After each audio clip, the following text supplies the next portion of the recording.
Rien ne peut me nuire. Alléluia. Que la gloire revienne à Dieu notre Père. Et ce soir, nous commençons ou nous continuons dans le thème est quoi? Marcher sur le serpent. Alléluia. En fait, il y a tellement de choses à dire dans cet enseignement que je vais aller mollo mollo. Là, on va s'arrêter. Alléluia. Est-ce que vous m'entendez bien? Est-ce que vous me recevez bien? Est-ce que vous m'entendez convenablement? Dites-moi si vous m'entendez convenablement. Alléluia. Que Dieu vous bénisse. Si le volume est bon, signalez-moi. S'il vous plaît. Merci. Merci de me signaler. Alors, je suis en train de dire ici que nous sommes en train d'aborder depuis toute cette semaine dans notre camp de prière sur le terme exousia. Ça veut dire le pouvoir que Jésus t'a donné. Alléluia. Et puis il te dit qu'il t'a donné le pouvoir, il t'a donné l'exousia, mais l'exousia qu'il t'a donné, il veut que tu l'exerces sur le serpent. Le serpent, c'est le type de Satan. Alléluia. C'est Satan, le serpent ancien. Alors, il faut bien comprendre le terme un serpent. C'est très important. Alléluia. C'est vrai que c'est office, mais quand tu regardes la source de ce nom, tu vas te rendre compte, de quelque chose de bien. C'est que à l'intérieur de ce nom office qui est en grec serpent, ça veut aussi dire, quand tu vas un peu plus tu déclines le mot, tu vas te rendre compte que ça parle de regarder, de voir, se laisser voir ou apparaître. C'est ce que ça veut dire. Alléluia. Alléluia. Le mot office qu'on attribue au serpent en grec, ça veut dire voir, apparaître, regarder, revoir, se montrer, paraître, être paru, avoir des visions. Voilà, tout ça. Bon, voilà, mais ne vous inquiétez pas, ne suivez pas tout ça, mais du moins, pour que vous ayez l'idée. Ça veut dire que dans le combat avec l'ennemi, lorsque tu combats contre le serpent a sa manière de voir. Le diable a sa manière de voir et il veut t'imposer sa manière de voir. Il veut t'imposer sa manière de faire. Merci, c'est que le volume est très bon. Que Dieu vous bénisse. Il veut t'imposer sa manière de faire les choses. Il veut t'imposer sa manière de comprendre les choses. Nous sommes dans un monde où nous devons avoir la manière de penser de Dieu. Mais dans ce monde ici, il y a aussi une manière de penser du diable. L'ennemi aussi a sa manière de penser. Dieu, lui aussi, il a sa manière de penser. Et nous, en tant qu'enfants de Dieu, nous devons être prudents par rapport à ça. Jésus nous a donné le pouvoir de marcher sur les serpents. Alléluia. Il faut marcher sur les serpents. Hier, nous avions développé le premier point. Nous avons dit que le diable, le serpent, c'est déjà quelqu'un qui est maudit. Alléluia. Dieu n'avait pas maudit l'homme. Dieu n'avait pas maudit Ève. Dieu n'avait pas maudit Adam. Dieu a informé Adam que le sol sera maudit, mais il a dit au serpent, toi serpent, tu seras maudit. Alléluia. Donc nous sommes en train de combattre avec un adversaire qui est déjà dans la malédiction. Il ne peut rien faire. Alléluia. Il est déjà maudit avant. Alléluia. Dieu lui a déplumé parce qu'il savait que tu viendras sur terre. Il lui a déjà désarmé. Le diable est un adversaire sans armes. Alléluia. Et aujourd'hui, le deuxième point dont j'aimerais qu'on parle sur... quand tu vis dans la foi et que tu dois marcher sur le serpent, il faut que tu fasses attention à la morsure du serpent et à son venin. Alléluia. Comme on dit avec moi, le venin du diable n'a aucun impact dans ma vie. Aucun impact. Alléluia. Le venin de Satan est sans effet. Ça n'a pas d'impact. Alléluia. Alors, quand vous regardez un peu les serpents, vous allez vous rendre compte que les serpents, ils ont ce qu'on appelle des crochets. C'est dans ces crochets qui contiennent ce qu'on appelle les glandes à venin. Alléluia. Alors, il se sert de ce crochet-là pour faire quoi? Eh bien, pour mordre. Alléluia. Quand il se sert de ces crochets, il mord quelqu'un. Après l'avoir mordu, il prend maintenant le venin, il laisse le venin dans la blessure. Et c'est comme ça que le venin est un poison et ça peut se répandre dans le corps d'une personne et une personne peut advenir etc. Et quand nous sommes avec le monde spirituel, ça se passe aussi comme ça. Des fois, le diable vient avec ses crochets pour venir faire quoi? Te mordre. Et quand il cherche à te mettre une blessure, il amène le venin, il pose dans cette blessure. Il y a beaucoup de gens qui vivent, mais qui sont déjà mordus par le serpent. Et le serpent qui les a mordis a laissé un venin en eux. Dans la vie, il y a certaines situations qui peuvent arriver. Quand le diable vient avec certaines situations, il peut tuer ton petit cœur. Il peut faire très mal à une personne qui est très bien disposée. Alléluia.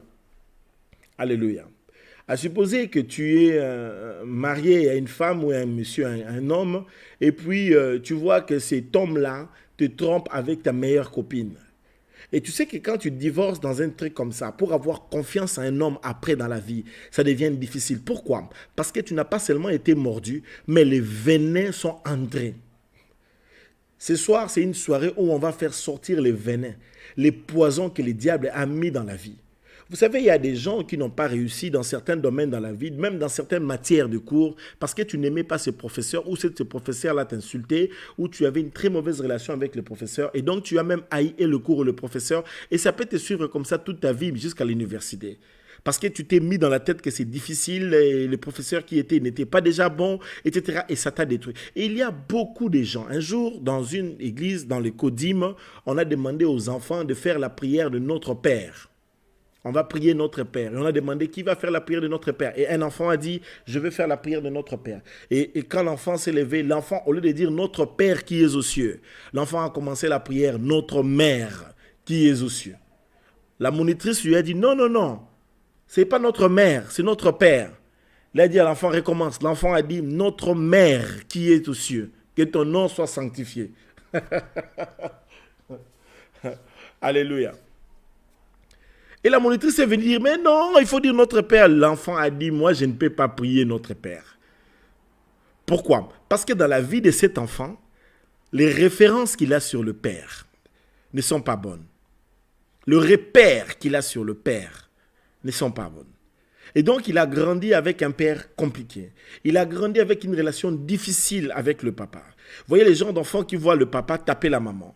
Le genre d'enfant, quand il a besoin de quelque chose, il n'y a que la maman qui donne la solution. Le papa ne donne jamais la solution. Et donc, dire à cet enfant-là de prier le Père, pour lui, c'est disait, mais si Dieu est Père, donc il est comme mon Père. Donc, si Dieu est comme mon Père, si je lui demande, il ne fera rien. Donc, vaut mieux que je dise que Dieu est Mère. Parce que là, je peux avoir quand même une solution. Alléluia. Est-ce que vous êtes avec moi? Est-ce que quelqu'un m'entend ce soir? Alors, la vie est des fois faite de certaines trahisons, de certaines blessures, de certaines choses où il faut veiller. La Bible dit, garde ton cœur plus que toute autre chose. Le monde est fait parfois des injustices, des égoïsmes, allez, comment je dirais ça, des trahisons. Et il y a dans la vie des fois certains chocs qui ont pu te prendre. Depuis que tu as rencontré ces chocs, quelqu'un que tu as aidé, quelqu'un que tu as fait, si tu as fait du bien aux gens, mais en revanche, les gens ne t'ont remercié que dans une monnaie de singe. Tu vois? Et donc, ce genre de situation t'a mis dans une situation délicate et depuis lors, tu n'aimes plus les gens. Tu dis, moi, je ne peux plus aider qui que ce soit. Et pourquoi?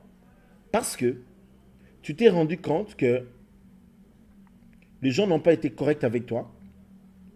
Les gens ne t'ont pas aimé. Les gens que tu as voulu aider dans la vie, c'est les mêmes personnes qui t'ont fait du mal. Et donc, à partir de là, tu as fait des recalculs. Tu as reconsidéré tes relations avec les gens. Tu as pris la décision de ne plus être la même personne. Et depuis lors, tu as changé de position, tu as changé de comportement. Tu as changé ta façon d'être. Alléluia. Pourquoi? Parce que tu as non seulement été mordu par le serpent, mais le serpent qui t'a mordu, il a laissé les venins. Les venins sont entrés dans quoi? Dans cette blessure. Alléluia. Alléluia. Il y a de ces hommes qui n'auront jamais confiance en une femme. Jamais. Alléluia.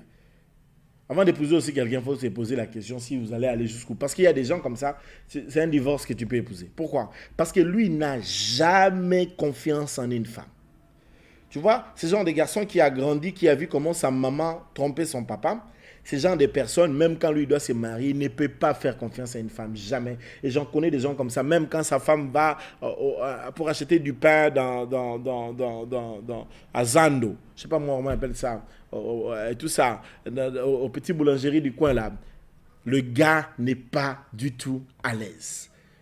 Il n'a pas seulement un problème de jalousie maladive, mais il a un problème parfois de confiance en lui-même et il a aussi un problème de confiance en l'autre. Et il peut être parfois narcissique, ça pose quelqu'un qui s'aime lui-même. Et il y a des gens comme ça, pourquoi? Parce qu'il a été blessé par la morsure. La vie peut te changer en mal. Dans la vie, tu peux changer en mal. Tu peux changer en mal. Tu changes, mais en mal. Tu ne changes pas en bien. Au vu de chocs, etc. Et ma prière ce soir, c'est que toutes les personnes là où le diable avait déposé des venins, que ces venins puissent sortir de ton corps ce soir. Ces venins qui sont venus dans le but de tuer ton destin, que ça puisse sortir. Alléluia. Alors, il faut comprendre que le diable utilise premièrement quoi? Ce que nous appelons la blessure de l'accusation. Premier point, dans ce point, quel est le point? Point 2, la blessure de l'accusation. Donc, c'est le point 2. Le diable attaque par la blessure de l'accusation. Alléluia. Et c'est comme ça. Alléluia. Dans Zacharie chapitre 3, verset 1. Zacharie 3, 1 à 2. Alléluia. Je peux lire cela? Zacharie chapitre 3, 1 à 2. Voici ce que dit la Bible. Il me fit voir Josué, le souverain sacrificateur, debout devant l'ange de l'Éternel, et Satan qui s'était né à sa droite pour l'accuser. Alléluia. Pour l'accuser. Dans les ruses du diable, les diables fonctionnent beaucoup avec l'accusation. Le verset 2. L'Éternel dit à Satan, que l'Éternel te réprime, Satan, que l'Éternel te réprime. Lui qui a choisi Jérusalem, n'est-ce pas là un tison arraché au feu? Alléluia. Apocalypse chapitre 12, verset 10. Que dit la Bible? Et j'entendis dans le ciel une voix forte qui disait, maintenant le salut est arrivé, et la puissance et le règne de notre Dieu, et l'autorité de son Christ, car il a été précipité, l'accusateur de nos frères, c'est lui qui les accusait devant notre Dieu jour et nuit. Nous ne nous laissons pas accuser, bien-aimés frères dans le Seigneur, par l'ennemi. Si nous sommes repentis, nous sommes, bien-aimés, couverts déjà par le sang de Jésus. Alléluia. L'accusateur. Dans les blessures, dans la morsure du serpent, il utilise beaucoup l'accusation. Alléluia. Alléluia.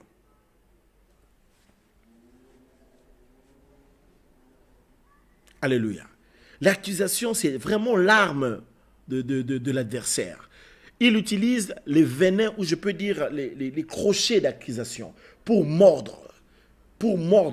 Et des fois, tu peux commencer à t'accuser toi-même, tu te condamnes toi-même, tu te culpabilises toi-même, tu te reproches toi-même. Il y a des gens comme ça qui se reprochent eux-mêmes, qui s'accusent eux-mêmes régulièrement. Et il faut comprendre que c'est un piège de l'ennemi. Il faut faire très attention à ça. Et ce soir, nous allons briser, quand nous allons marcher sur les serpents, nous allons briser sur toutes ces accusations. Bien-aimés, des fois, le diable est fort à travailler avec la puissance du souvenir pour te faire souvenir un péché que tu avais fait, quelque chose de mal que tu avais fait. Satan, c'est l'accusateur. C'est pourquoi dans la vie, frère, sœur, ne sois pas l'accusateur. Ne sois pas l'accusateur de tes frères et de tes sœurs. Ne sois pas l'accusateur de ta femme ou de ton mari. Ne sois pas l'accusateur de l'autre. Ne l'accuse pas. Ne lui rappelle pas les erreurs du passé. Ne lui rappelle pas, ne lui remémore pas et tout ça. Ne pensez plus aux événements du passé. Alléluia. Apprenez à passer l'éponge dans la vie. Ne soyez pas là tout le temps. Parce que Satan, c'est ce qu'il fait. Et il sera là tout le temps en train de t'accuser, de t'accuser. Et il y a des gens comme ça. Tu vois, tu es dans une belle famille où on t'accuse tous les jours. Chaque jour, on cherche un problème. On appelle ton mari, on lui dit. Chaque jour, on appelle ta femme pour lui dire que tu as encore fait ceci, tu as encore fait cela. Tu peux être entouré de gens comme ça qui t'accusent tous les jours. Faites attention. Quand tu as un ami qui est accusateur, il faut s'écarter de lui. Un ami qui est là tout le temps en train de te rappeler, de dire aux autres gens les méchancetés sur toi, des choses mal qui te sont arrivées. Voilà, tu es ceci, voilà. Ce gars-là, c'est ce genre de personne qui ne te quitte pas, mais qui est tout le temps là dans ta vie en train de t'accuser. Une personne qui te rappelle tout le temps, non, mais ce n'est pas bon. Alléluia. Est-ce que quelqu'un m'entend?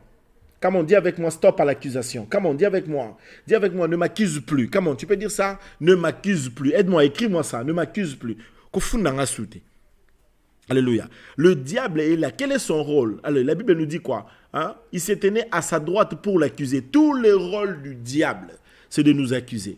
Et tu vois donc Apocalypse qui dit, j'ai entendu dans le ciel une voix forte qui disait, maintenant le salut est arrivé.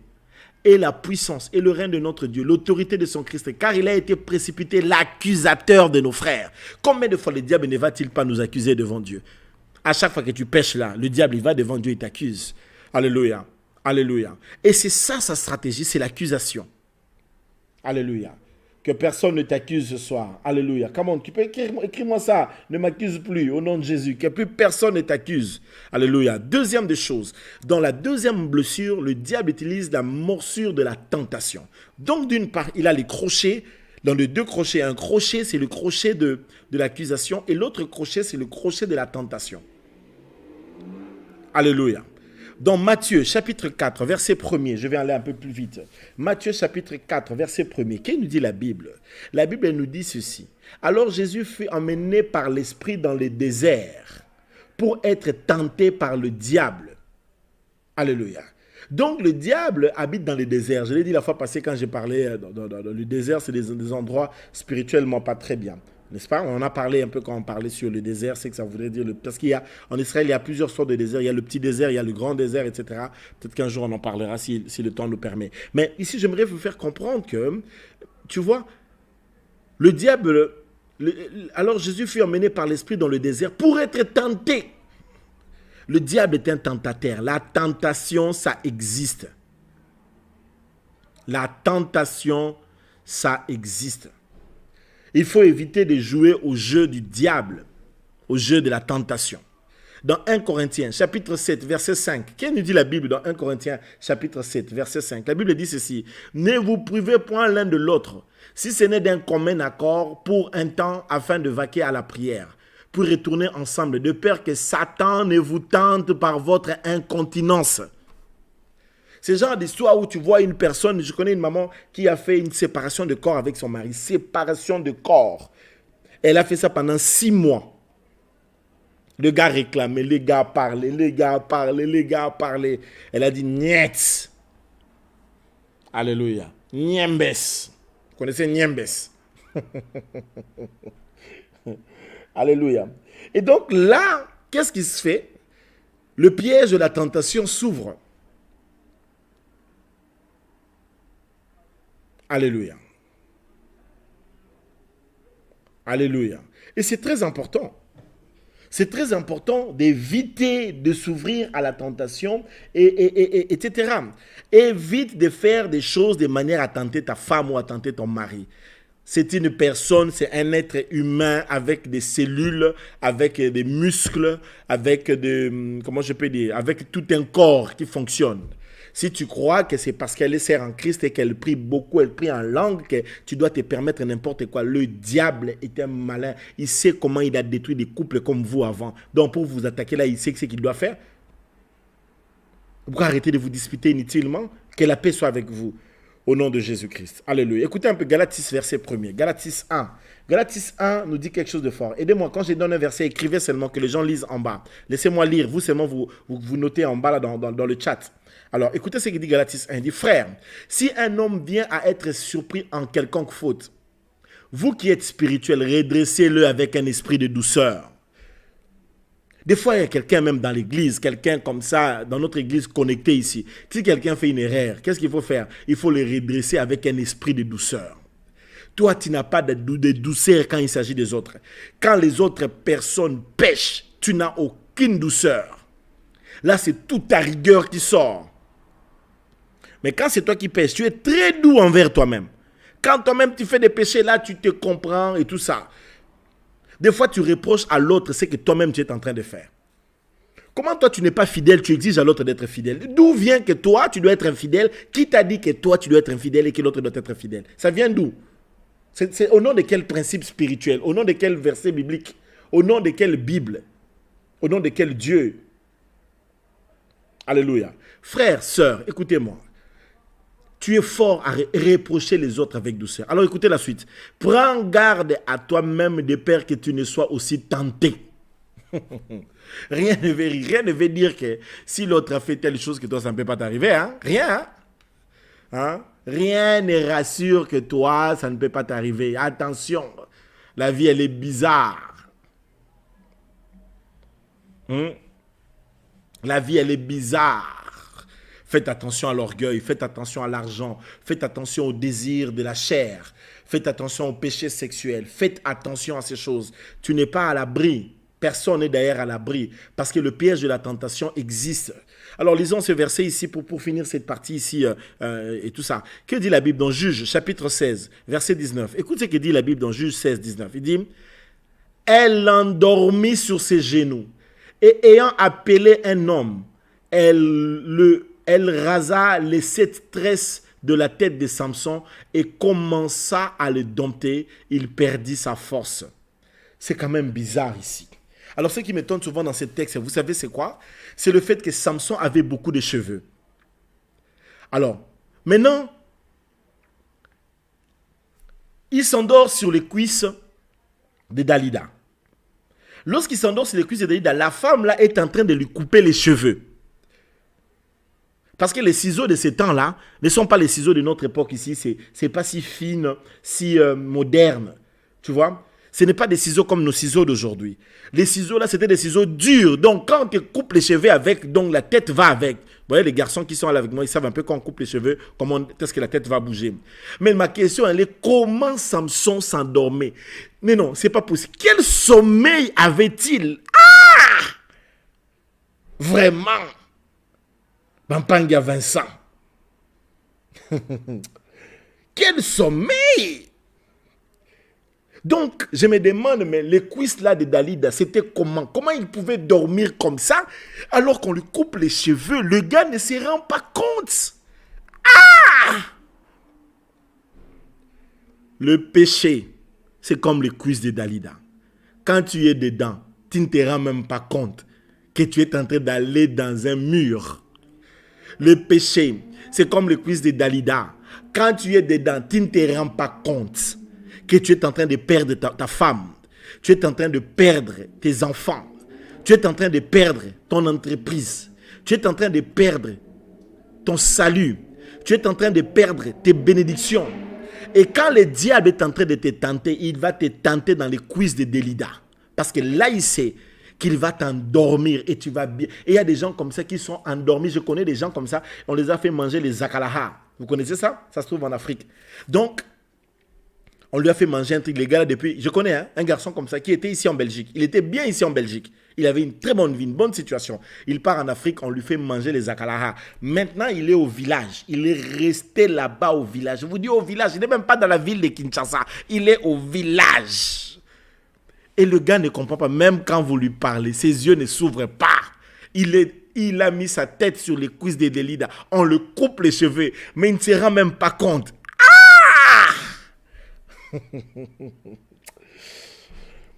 Alléluia. C'est pourquoi des fois nous conseillons à vous les jeunes filles, ne vous aventurez pas dans la vie des relations des hommes. Tu commences à avoir 15 ans, 16 ans, 17 ans, 18 ans, tu commences ta puberté, là ça commence, tu connais pas garçon toi, tu connais pas la vie, hein? Tu joues avec ta vie. Là, tes parents te disent, hey, rentre avant. Toi, j'ai 18 ans. J'ai 18 ans. Tu ne connais pas les accidents de la vie. Tu n'as pas encore été mordu par le serpent, toi. Tu ne connais pas garçon. Un garçon comme ça, il est avec toi. Je t'aime, je t'aime. Les jours où il y a des problèmes, il te nie. Alors, je connais un garçon comme ça. La manière dont il niait que la grossesse qu'il a mis là, c'était à lui. Tu vas même te poser la question, si c'est un garçon, tu te poses, est-ce que ça c'est vraiment un garçon? Tu te demandes. Alléluia. Les garçons sont forts à nier. Regardez Adam. Dieu lui dit, ah non, non, Dieu, c'est pas moi, c'est la femme. Non, non, non, non, Dieu. Non, non, non, Seigneur, on était bien avant. Alléluia. Alors ce soir, il faut qu'on fasse tomber C'est deux choses. La blessure de l'accusation et la blessure de la tentation. Alléluia. Pourquoi? Parce que des fois, quand Dieu déverse ses bénédictions dans nos vies, le diable vient avec la tentation pour nous le retirer. Il vient avec la culpabilité, les accusations. Il y a beaucoup de gens qui pouvaient réussir dans leur vie, qui pouvaient faire des grandes études, qui pouvaient aussi être des grands hommes dans la société, mais ils ont douté. Pourquoi? Parce qu'ils ont grandi dans une maison avec des complexes, avec des privations.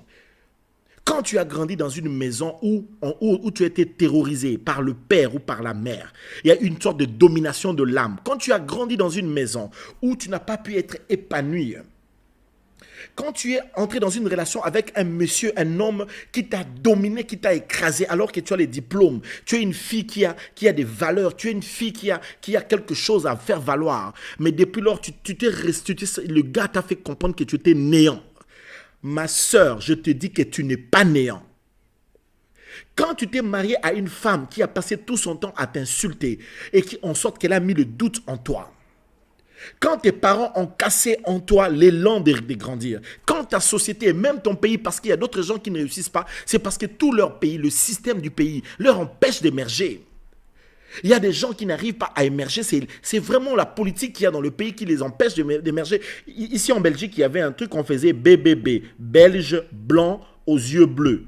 Belge blanc aux yeux bleus. Donc il y a un travail, mais on met BBB, tu vois. Donc là, il y a même un système politique qui se met en place, qui empêche aux gens qui ont des valeurs, qui ont des diplômes, qui ont des compétences de pouvoir émerger. Et quand ils rencontrent des gens d'affrontement comme ça, il faut prier. Moi, si je rencontre des gens, tu sais ce que je fais? J'enlève tous les services, je les chasse en prière. Je les prive du travail. Et je vais déclarer sur eux pour qu'ils ne soient plus au travail, ces gens-là.